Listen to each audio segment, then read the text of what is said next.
না করুক, আমি কখনো চাই না আমার হাজবেন্ড আমার আগে মারা যাক। আমি সবসময় চাই যে আমি আগে মারা যাই, তারপরেও মারা যাক। সেম ফ্লাইটে আমরা দুজন, কিন্তু আমি সিটে বসে আর তুমি। ভিউয়ার্স, বিস্তারিত জানতে হলে পুরো ভিডিওটিকে না টেনে শেষ পর্যন্ত দেখতে থাকুন।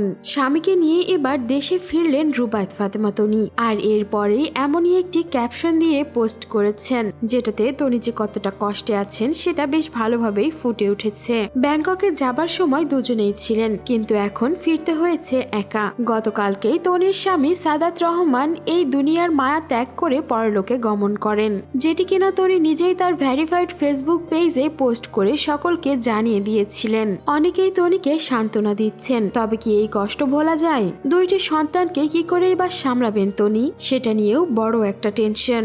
অনেকেই তনিকে ধৈর্য ধারণ করতে বলছেন, কেউ বা লিখছেন আল্লাহ সবাইকে ধৈর্য ধরার তৌফিক দান করুক। আবার অন্য আরেকজন এমনটাও দোয়া করেছেন যাতে সাদাত রহমানকে আল্লাহ তাআলা বেহেশত দান করেন। অনেকেই আবার তনি যাতে এই শোকটি কাটিয়ে উঠতে পারে এমনটাও দোয়া করছেন। দীর্ঘ 3 মাসের লড়াই পর যেন এবার হেরে গেল রুবায়েত ফাতেমা তনি। স্বামীকে বাঁচানোর জন্য কম চেষ্টা করেননি তিনি, তবে নিয়তির লেখা কি আর খণ্ডানো যায়? তনি নিজেই তার ভেরিফাইড ফেসবুক পেজ থেকে প্লেনের একটি ছবিও পোস্ট করেছেন, যেটা থেকেই বোঝা যাচ্ছে স্বামীকে নিয়ে তিনি দেশে ফিরলেন। সো ভিউয়ার্স, এই ছিল আমাদের আজকের ভিডিও। আর রুবায়েত ফাতেমা তনির স্বামী সম্পর্কে আপনার কোনো মন্তব্য থাকলে জানাতে পারেন আমাদের কমেন্ট বক্সে। আর বিনোদন জগতের এমনই লেটেস্ট আপডেট পেতে আমাদের চ্যানেলটিকে সাবস্ক্রাইব করে আমাদের সঙ্গেই থাকুন।